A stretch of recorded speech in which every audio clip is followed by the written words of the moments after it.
दोस्तों, ईरान और इजराइल के बीच में जो जंग स्टार्ट हुई थी, फाइनली 12 दिन बाद वो जंग रुक चुकी है। इस तरीके के बहुत सारे न्यूज आर्टिकल हमें देखने को मिलेंगे। यहाँ पे अमेरिका के राष्ट्रपति ने अहम भूमिका निभाई है ईरान और इजराइल के बीच में समझौता कराने को लेके, या फिर सीज फायर के लिए आप बोल सकते हो। तो जानेंगे इस वीडियो में सब कुछ बिल्कुल डिटेल में, स्टार्टिंग से लेके एंड तक वीडियो देखना। और अगर देखने के बाद वीडियो अच्छी लगे तो वीडियो को लाइक करें, शेयर करें, कमेंट करें और चैनल को सब्सक्राइब करें। अब यहाँ पे मैं आपको कुछ एक न्यूज आर्टिकल दिखाऊंगा और उन न्यूज आर्टिकल्स में इस तरीके के न्यूज सामने आई है।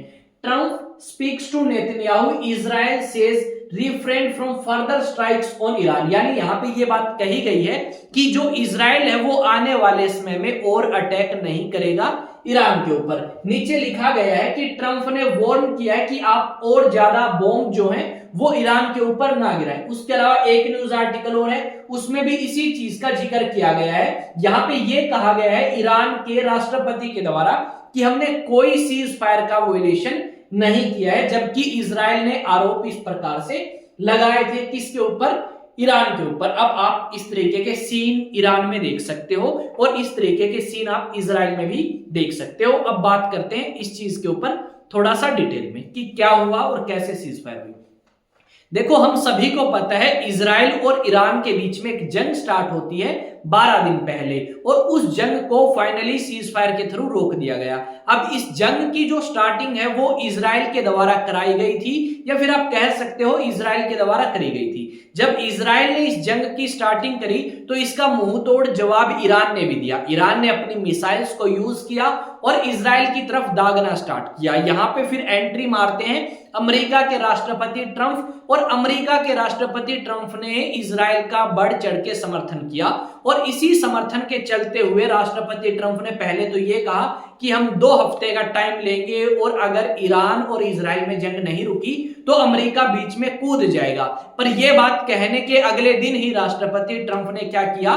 जो ईरान की न्यूक्लियर साइट्स हैं उन न्यूक्लियर साइट्स को तबाह कर दिया, जिसमें 3 मेजर न्यूक्लियर साइट्स थी। अब ये सारी चीजें जब हुई तो ईरान भी बौखलाया कि अमेरिका ने किस तरीके से हमारी न्यूक्लियर साइट के ऊपर अटैक किया, जिसको हमने काफी मेहनत से बनाया था।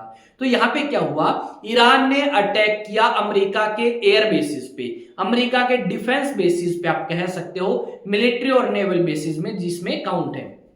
अब जो आपका अमेरिका है उन्होंने अलग अलग कंट्रीज में अपने डिफेंस बेसिस बना रखे हैं, यानी सैन्य ठिकाने बना रखे हैं। कतर की बात करें, उसके अलावा अगर आप बात करोगे किसकी? सऊदी अरब की, उन सभी कंट्रीज में अमेरिका ने क्या बना रखे हैं? अपने सैन्य ठिकाने बना रखे हैं। उन्हीं सैन्य ठिकानों या अड्डों के ऊपर अटैक किया ईरान ने, और ईरान ने थोड़ा बहुत नुकसान पहुंचाने की कोशिश करी अमेरिका को। जब जैसे ही ईरान ने अटैक किया किसके ऊपर? जो सैन्य ठिकाने हैं अमेरिका के, उनके ऊपर, तो अमेरिका के राष्ट्रपति बात करते हैं इजराइल से, और इजराइल को बोलते हैं कि हम एक सीज फायर करेंगे। ना तो इजराइल अटैक करेगा और ना ही ईरान अटैक करेगा। यहां पे अमेरिका के उपराष्ट्रपति के द्वारा कहा गया कि पहले अटैक्स रोकेगा ईरान, और उसके 12 घंटे बाद इजराइल की बारी है। इजराइल फिर कोई अटैक नहीं करेगा, और 24 घंटे बाद सीज फायर लागू हो जाएगी। ये बात आज सुबह 4 बजे से लेकर 7 बजे के बीच चलती आ रही थी, और फाइनली शाम तक कंफर्म हुई कि सीज फायर हो चुकी है। ईरान की तरफ से भी रिस्पॉन्स आया,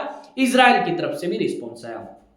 अब यहां पे ये कहा गया है अमेरिका के राष्ट्रपति के द्वारा कि सीज फायर का उल्लंघन ईरान ने भी किया और इजराइल ने भी किया। जब मैंने सीज फायर डिक्लेयर करी उसके बाद इजराइल ने अटैक किया और ईरान ने भी अटैक किया। इस तरीके की चीजें हमने सुनी। ये बात अमेरिका के राष्ट्रपति ने कही और ये कहा दोनों ने चलो उल्लंघन किया, पर फायदा इसी में है कि अब कोई भी कंट्री सीज फायर का उल्लंघन ना करे और सारी की सारी चीजें समझौते के तहत करी जाए। ये सारी चीजें जब आपकी सुनी हमने, तो हमने पता लगाया कि इजराइल के राष्ट्रपति कुछ और बात बोल रहे हैं। सॉरी, इजराइल के प्रधानमंत्री और ईरान के राष्ट्रपति। ईरान के राष्ट्रपति ने कहा कि ईरान ने कोई भी अटैक नहीं किया सीज फायर के बाद में। वो एक मिसाइल थी जो आपकी इजराइल को हिट भी नहीं करती है, जबकि इजराइल का कहना यह है कि हमने इस करके रिटेलिएट किया या जवाबी कार्रवाई करी, क्योंकि हमें एक मिसाइल आती दिखाई दी जो हमारी अखंडता को उल्लंघन कर रही थी, या हमारी अखंडता का उल्लंघन कर रही थी, हमारे एरिया में आके गिरने वाली थी, ऐसा लग रही थी। इस करके हमने अटैक किया। अब ये सारी की सारी चीजें चल रही थी, फाइनली कंफर्म हो चुका है, 12 दिन के बाद युद्ध समाप्त हो चुका है। और यहां पे अगर आप बात करोगे तो यहां पे ना तो ईरान के फायदा हुआ ना इजराइल के, दोनों कंट्रीज में इस तरीके के दृश्य आपको मिलेंगे। ईरान को भी काफी लॉस हुआ, इजराइल को भी काफी लॉस हुआ, फायदा हुआ अमेरिका को। अमेरिका को फायदा यह हुआ कि अमेरिका यह चाहता था कि ईरान की न्यूक्लियर साइट्स डिस्ट्रॉय कर दे, वो अमेरिका ने कर दी। और ईरान की न्यूक्लियर साइट्स डिस्ट्रॉय होने की वजह से ईरान काफी ज्यादा पीछे जा चुका है। और यहां पे कुछ लोगों का मानना है कि ईरान की न्यूक्लियर साइट्स डिस्ट्रॉय नहीं हुई, एक्चुअल इमेज नहीं आई कि पूरे तरीके से डिस्ट्रॉय हुई है या नहीं। कुछ लोगों का मानना है कि जो यूरेनियम एनरिचमेंट फैसिलिटीज हैं वो उन्होंने पहले ही प्रोटेक्ट कर ली थी, क्योंकि उन्हें पता था कि अमेरिका इसी तरीके से कोई बहाना लेगा इजराइल का, हमारे साथ इजराइल को फंसवाएगा और उसके बाद खुद अटैक करके क्या कर देगा, हमारे नुकसान पहुंचा देगा न्यूक्लियर साइट्स के ऊपर।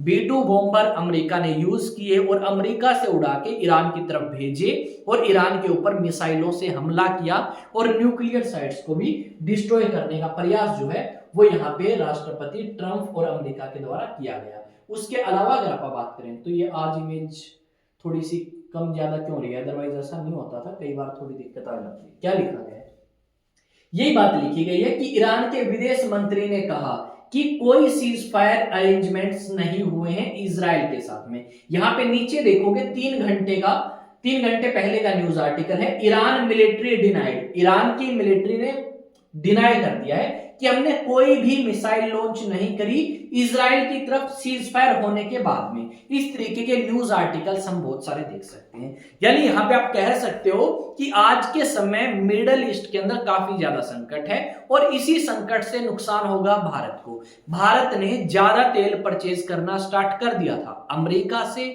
रशिया से, ब्राजील से, इन सभी कंट्री से, क्योंकि भारत को लगा कि अगर ये युद्ध लंबा खिंचता है तो भारत के अंदर तेल के दाम ज्यादा होंगे और भारत जो कच्चा तेल मंगवाता है उसके दाम बढ़ने की भी संभावना काफी ज्यादा थी।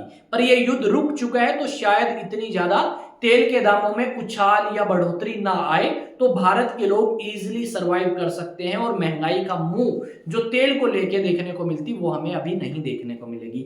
आई थिंक चीजें आपको समझ आई हैं ईरान और इजराइल के बारे में। ईरान और इजराइल की दुश्मनी नई नहीं है, काफी पुरानी है।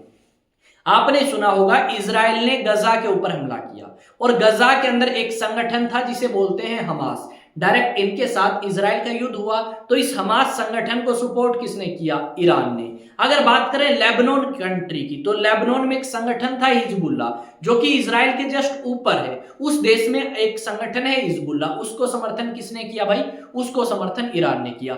बशर अल असद आपने सुना होगा, सीरिया के अंदर थे पावर में, सीरिया के प्रेसिडेंट, कौन समर्थन करता था, ईरान करता था। यमन के अंदर हुती विद्रोही हैं, उनका समर्थन कौन करता है, ईरान। अब ये सारे संगठन किसके खिलाफ हैं, इजराइल के खिलाफ हैं और इजराइल के खिलाफ इन सभी संगठनों की मदद कौन करता था, ईरान। आई थिंक चीजें आपको समझ आई है। वीडियो अच्छी लगे तो वीडियो को लाइक करें, शेयर करें, कमेंट करें, चैनल को सब्सक्राइब करें। यहाँ पे हरियाणा के लिए हमने एक बैच लॉन्च किया है, ऑनलाइन क्लासेस आपकी स्टार्ट हो चुकी हैं। अगर आप भी हरियाणा से और सीटी के लिए प्रिपेयर करना चाहते हैं तो डेफिनेटली क्लासेस को एंजॉय करें। मिलेंगे नए सेशन, नई न्यूज, नए अपडेट के साथ। तब तक जय हिंद, जय भारत, जय श्री राम।